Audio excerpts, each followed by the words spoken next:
ഒരു കൊടിച്ചിപ്പട്ടി, ഞാൻ എടുത്തു പറയുന്നു, ഒരു കൊടിച്ചിപ്പട്ടി KB ഗണേഷ് കുമാർ ഈ തെരുവോരത്ത് കിടന്ന് കുരയ്ക്കുന്നു. എന്ത് യോഗ്യതയാണ് നിനക്കുള്ളത്? വാസവദത്തയുടെ ചാരിത്ര്യ പ്രസംഗം പോലെയല്ലേ വാസവദത്ത എന്ന് പറയുന്ന പടുവേശ്യ. അവർ പറയുന്നത് എന്താ? ഞാൻ ഒരാണിന്റെ മുഖത്ത് നോക്കിയിട്ടില്ല, ഞാൻ പുരുഷന്റെ മുഖത്ത് നോക്കിയിട്ടില്ല എന്നാ വാസവദത്ത പറയുന്നേ. അതുപോലാണ് KB ഗണേഷ് കുമാറിന്റെ പ്രസംഗം എന്നെടുത്താൽ മതി. BJP എന്ന് പറയുന്ന ഒരു പിടിച്ചിയാണ്, BJP എന്ന് പറയുന്ന ഒരു മഹാപ്രസ്ഥാനം. ഒരണ്ണാം കുഞ്ഞ് കയറിയിരുന്ന് ചോദിക്കുകയാണ് പിടിച്ചിയാനോട്, കടുക്കുന്നെങ്കിൽ ഞാൻ എടുത്തോളാം.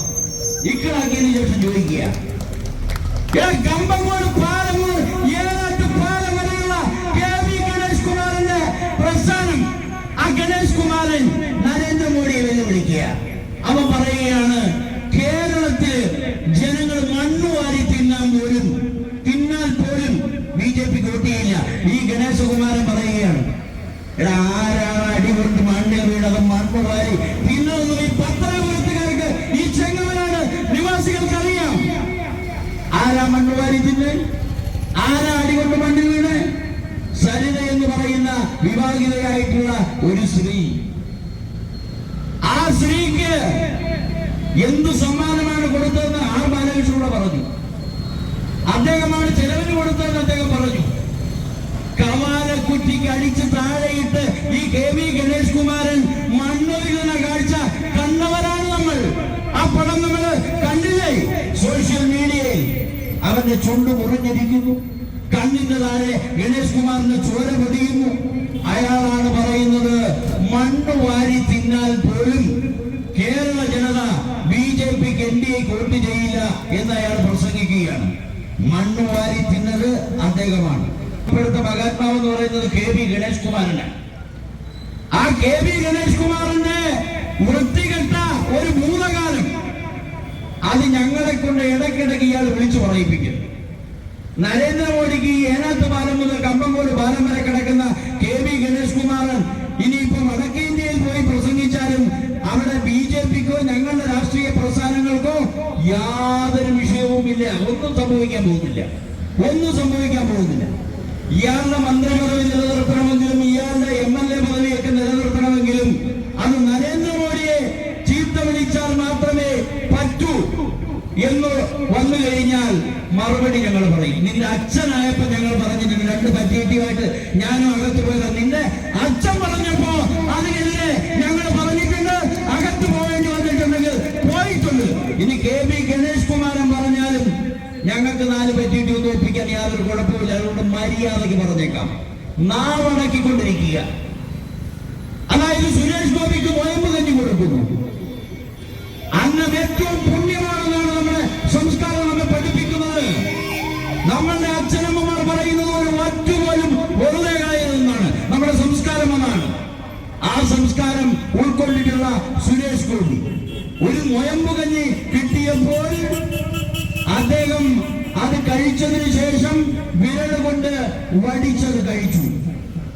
വടിച്ചു കഴിച്ചത് കുറ്റമായെന്നാണ് KB ഗണേഷ് കുമാരൻ പറയുന്നത്.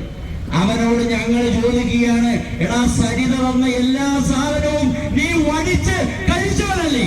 നീ വടിച്ചു കഴിക്കുന്നതിനെ പറ്റി വലിയ കുറ്റം പറയുന്നുണ്ടല്ലോ. സരിത വന്ന കഞ്ഞി നീ വടിച്ചു കുടിച്ചിട്ടില്ലേ? സരിത വന്നിട്ടുള്ള ഏത് സാധനവും നീ വടിച്ച് കുടിച്ചവനാണ്. അങ്ങനെ കുടിച്ചവനായിട്ടുള്ള KB ഗണേഷ് കുമാരൻ പറയുകയാണ്, നോമ്പ് കഞ്ഞി സുരേഷ് ഗോപി വടിച്ചു കുടിച്ചു. ഇപ്പൊ വടിച്ചു കുടിക്കുന്നതാണ് ഇവർ ഏറ്റവും വലിയ തെറ്റായിട്ട് ഇപ്പൊ പറയുന്നത്. എന്നെ ശ്രമിക്കുന്ന NSSന്റെ ആൾക്കാരായിട്ടുള്ള യൂണിയൻ പ്രസിഡന്റ് എന്നുള്ള സ്റ്റാറ്റസിലല്ല അദ്ദേഹത്തെ നമ്മൾ വിമർശിക്കുന്നത്. അദ്ദേഹത്തെ വിമർശിക്കുന്നത് നരേന്ദ്രമോദിയെയും BJPയും സംഘപരിവാർ പ്രസ്ഥാനങ്ങളെയും ചീത്ത വിളിക്കുന്ന, അസഭ്യം പറയുന്ന KB ഗണേഷ് കുമാറിനെതിരെ അതേ ഭാഷയിൽ പ്രതികരിക്കുന്നതിന് ഞങ്ങളുടെ സംസ്കാരം പലരെയും അനുവദിക്കുന്നില്ല.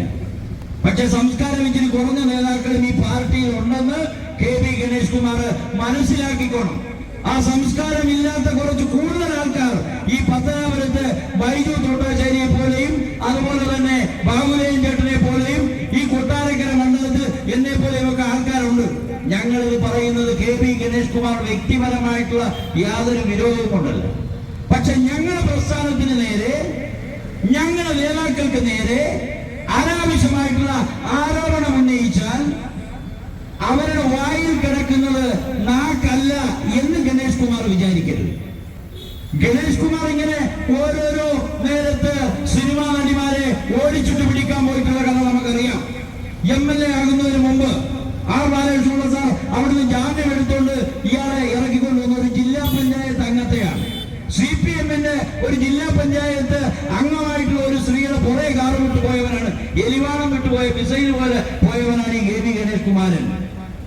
അവിടുന്ന് പിടിച്ചു, അവരെ ശല്യം ചെയ്തപ്പോ പിടിച്ച് ഇയാളെ ജാമ്യത്തിന് എടുത്തുകൊണ്ട് വന്നതാണ്. പിന്നീടാണ് ആ പാവപ്പെട്ട ചേച്ചിയുടെ മേളിൽ ഈ പാവപ്പെട്ടൻ ചെന്ന് വീഴുന്നത്. അവരെ കണ്ണറാവുക്കത്തിലേക്ക് ആഴ്ത്തിക്കൊണ്ട് ഇയാൾ അവസാനം ഡൈവോഴ്സ് കൊടുത്തു. ഡൈവോഴ്സ് കൊടുത്തിട്ട് ഇയാൾ ഈ പാർട്ടിയുടെ വലിയ വലിയ ചുമതലകളിലേക്ക് വന്നു, MLA ഒക്കെ ആയി. ബാലകൃഷ്ണപിള്ള സാറ് തന്നെ പറഞ്ഞിട്ടുണ്ട്, എടാ അവൻ കൊടികെട്ടി വന്നവനല്ല, ഇത് അമുൽ ബേബിയാണെന്നാണ് ആർ ബാലകൃഷ്ണപിള്ള സാർ പറയുന്നത്. ആ അമുൽ ബേബിയുടെ അമുല് കയ്യിലിരുന്നാൽ മതി, ഇങ്ങോട്ട് ഇറക്കരുത്. ഈ പ്രസ്ഥാനം എന്ന് പറയുന്നത് ലോകം കീഴടക്കിയ പ്രസ്ഥാനമാണ്. തീവ്രവാദികളാക്കുന്ന KB ഗണേഷ് കുമാരനും മരിച്ചുപോയ അദ്ദേഹത്തിന്റെ പിതാവായിട്ടുള്ള ആർ ബാലകൃഷ്ണപിള്ളയും മദനിയെ കുറിച്ച് പറഞ്ഞത്, എനിക്ക് പിറക്കാതെ പോയ മകനാണ് മദനി എന്നാണ് ഇദ്ദേഹത്തിന്റെ അച്ഛൻ പറഞ്ഞത്. അപ്പൊ ആ വിത്തിൽ നിന്നും പിന്നെ ഈ ഗുണമല്ലാതെ മറ്റൊന്നുണ്ടാവും നമ്മൾ വിചാരിക്കരുത്. നിങ്ങളുടെ കുടുംബത്തിലെ വിഷയം പോലും നിങ്ങൾക്ക് പരിഹരിക്കാൻ കഴിയുന്നില്ല. ഓർമ്മയില്ലാതെ കിടന്ന ആർ ബാലകൃഷ്ണപിള്ള സാറിന്റെ കൈപിടിച്ച് ഒപ്പിടിയിപ്പിച്ച് പുതിയ വിൽപത്രം ഉണ്ടാക്കി സ്വന്തം സഹോദരിമാരുടെ വസ്തുക്കൾ, ഷെയറുകൾ അടിച്ചെടുത്തവരാണ് ഈ കവല പ്രസംഗം നടത്തുന്ന, ചാരിത്ര്യ പ്രസംഗം നടത്തുന്നത്. നിന്നേക്കായി യോഗ്യത കൊണ്ട് ഈ പാടത്ത് പണിയെടുക്കുന്ന പാക്കരം പണിക്കന് നിന്നേക്കായി യോഗ്യതയും നിന്നേക്കായി അഭിമാനവും ഉണ്ട്. നിന്നെ വീട്ടിതുപോലെ സ്വന്തം പെങ്ങന്മാരെ കബളിപ്പിച്ച് അവരുടെ സ്വത്തുക്കൾ തട്ടിയെടുത്തിട്ടില്ല പാക്കരം പണിക്കൻ. അവൻ അധ്വാനിക്കുകയാണ് വയലേലകളിൽ. നീ അധ്വാനിക്കാതെ കിടന്നുകൊണ്ട് ഇത്തരത്തിൽ ദേശീയ നേതാക്കൾക്കെതിരെ പുലമ്പരുത് എന്നുള്ള ഒരു ഓർമ്മപ്പെടുത്തൽ മാത്രമാണ് ഈ അവസരത്തിൽ പറയാനുള്ളത്.